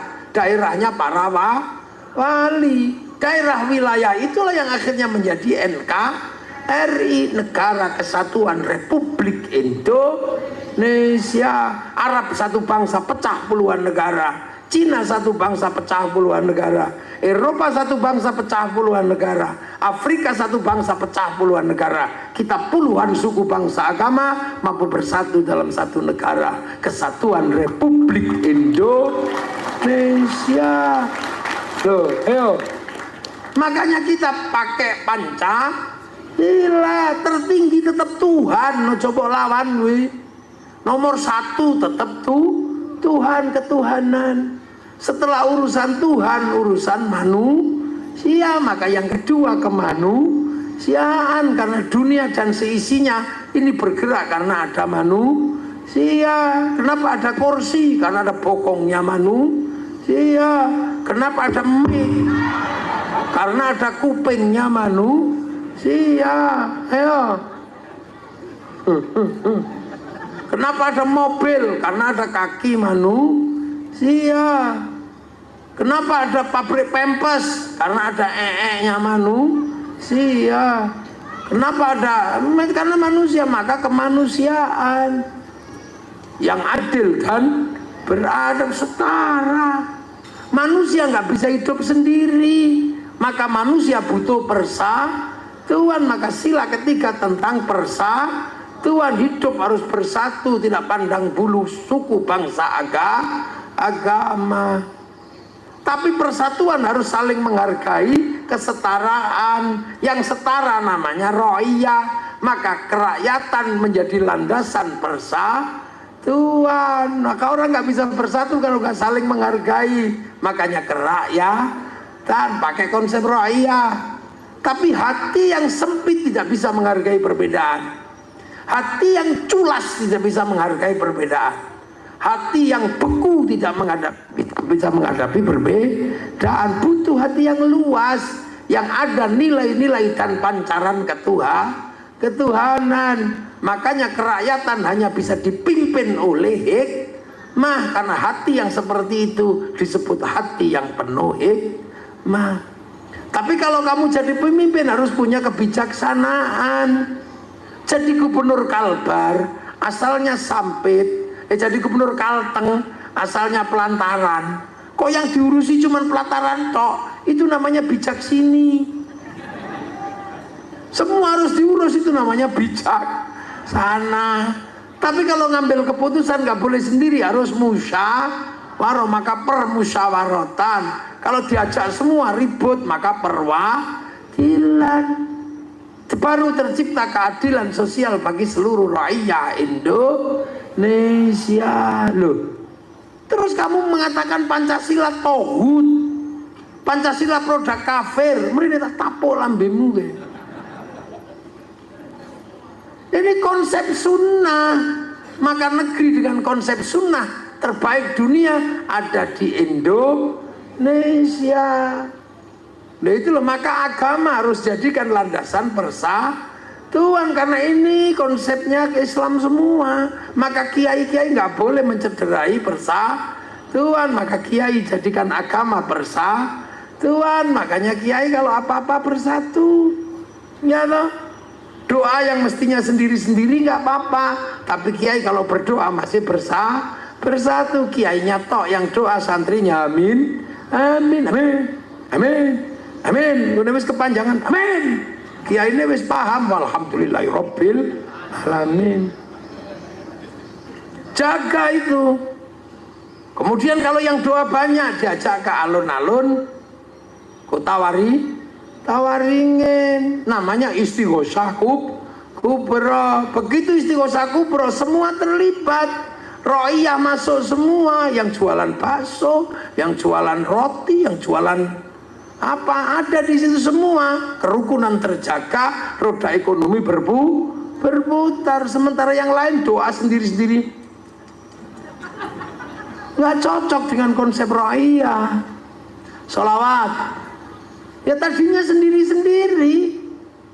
Yang orang yang suka dangdutan.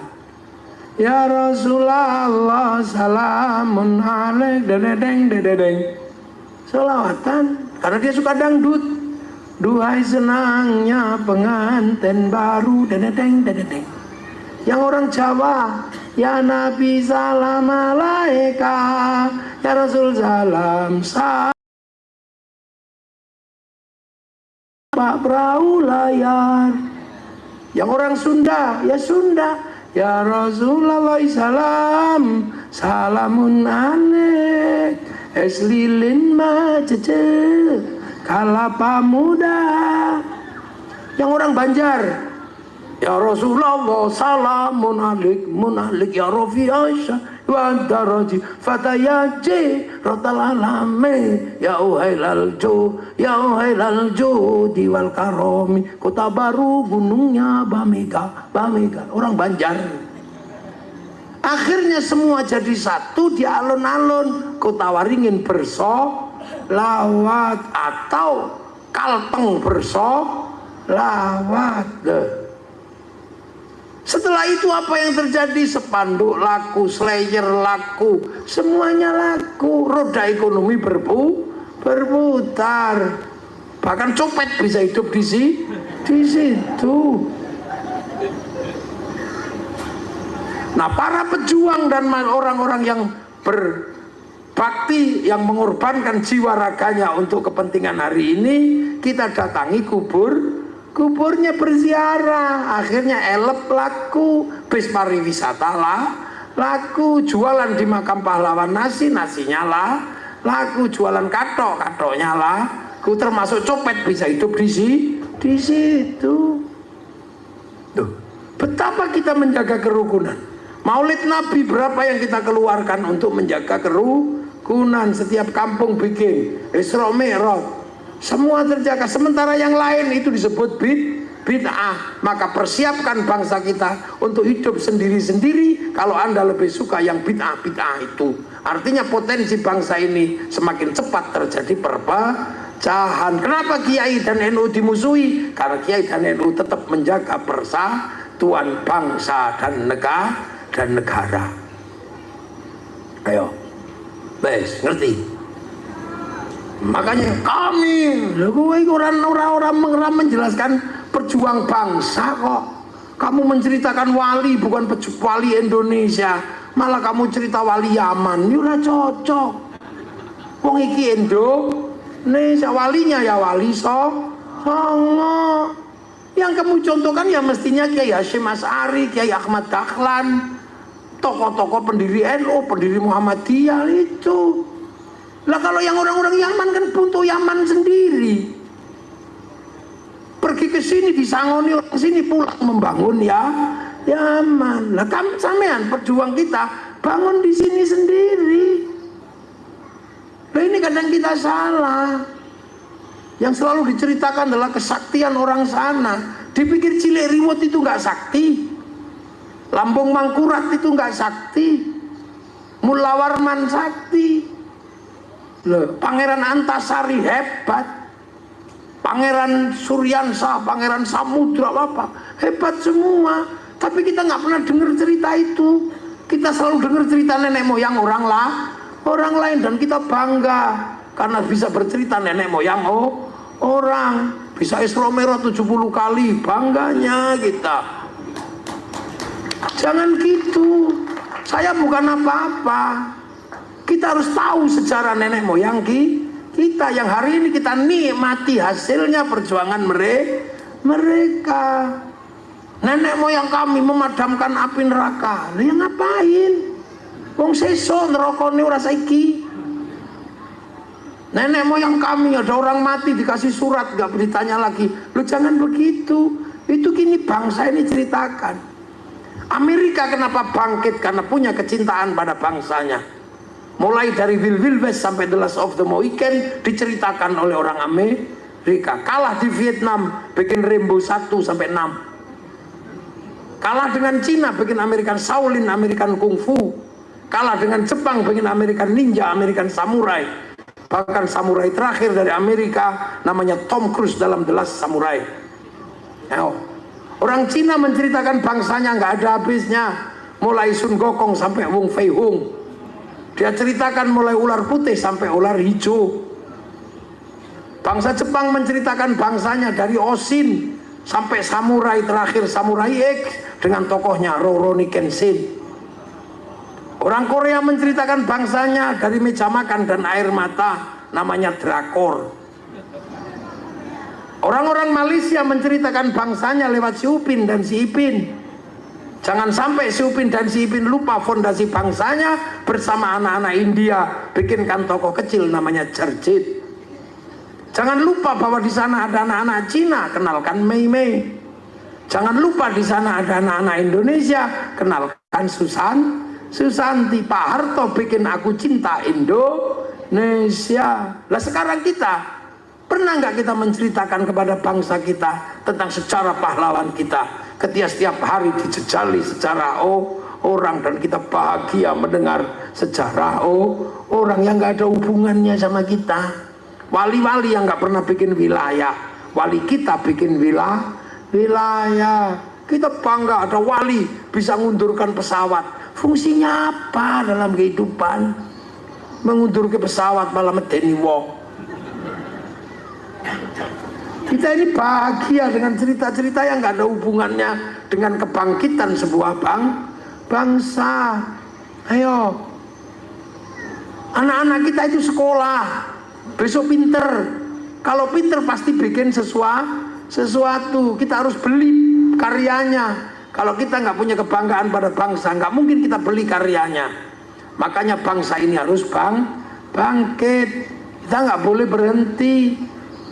Siapa yang akan ngelola sawit? Siapa yang akan ngelola tambak? Siapa yang akan ngelola semuanya? Orang sana nggak mungkin, tetap anak kita sendiri. Dan itu mesti berhubungan dengan apa? Dengan kebanggaan pada bangsa dan negara Indonesia. Saya nggak boleh menyepelekan merah putih yang sekarang dikibarkan. Kita punya merah putih itu dulu korbannya nyawa. Orang-orang Jawa takut ditembak Belanda kalau mengibarkan merah putih di atas rumah. Belanda curiga tiangnya dikasih tebu. Belanda curiga tiangnya dikasih padi. Masih curiga tiangnya dikasih kelapa. Masih curiga tiangnya dikasih pisang. Besoknya masih curiga bahwa tumpeng sama ingkung. Tumpeng ingkungnya habis, padi mengering, pisang rontok, kelapa mengering, tebu mengering. Yang tersisa tinggal merah putih di dada kami, anak-anak Indonesia. Ayo, begitu disobek sama pribumi, sama Nusantara, Belanda ngamuk, korbannya 10 November. Yang berjuang nenek moyang kita, tahu-tahu ada orang datang tanpa sebab dari mana, merah putih bikinan kakek kami. Kakekmu yang mana?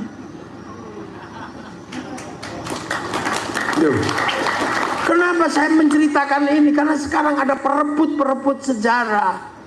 Makam orang diganti, kuburan dibikin untuk menguatkan sejarah nenek moyangnya yang ada di Indonesia. Padahal nggak ada sejarahnya sama sekali. Selain sejarah ikut Belanda. Wis tong andelo aku. Nah itulah bangsa.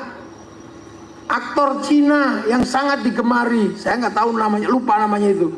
Dia foto di depan supremasi bangsa Jepang, langsung di blacklist, tidak boleh main film di Cina. Loh, itu kebanggaan. Lah kita sekarang antara merah putih sama Filistin, lebih bangga bendera Filistin. Padahal Filistin punya masalah. Kenapa dia setelah bikin negara nggak rukun sesama anak bangsanya? Fatah Hamas ribut, itu loh. Nah inilah masa depan bangsa. Kamu nggak akan pernah bisa pindah bangsa. Kita tetap Indonesia. Right or wrong is my country. Baik buruk inilah negaraku, Indonesia. Dan itu agama menjelaskan itu.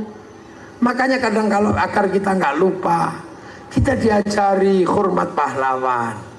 Rasulullah agar nggak lupa jasa Nabi Ibrahim, diajarkan kama shollaita ala sayyidina Ibrahim. Karena yang buka hutan adalah Nabi Ibrahim di Makkah sana.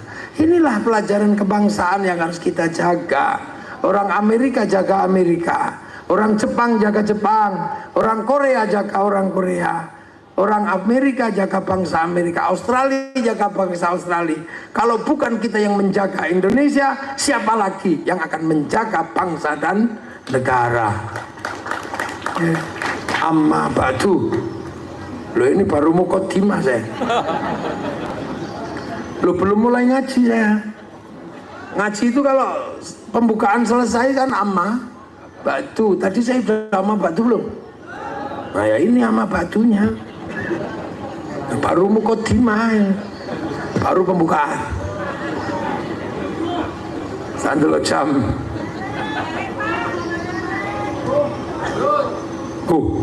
Subuh lanjut sampai meneh. Ya itulah. Makanya kita sudah harus memikirkan bangsa. Karena hari ini kita nggak bisa lagi pisah antara bangsa satu dan bangsa yang lain. Semoga ada manfaatnya dan kita semua dalam ridha Allah Subhanahu wa taala. Nenek moyang kita yang telah memperjuangkan bangsa ini mendapatkan ridha di sisi Allah Subhanahu wa taala. Dan saya minta doa pada kita semua, semoga jamaah haji dari Indonesia semua mendapatkan haji mabrur.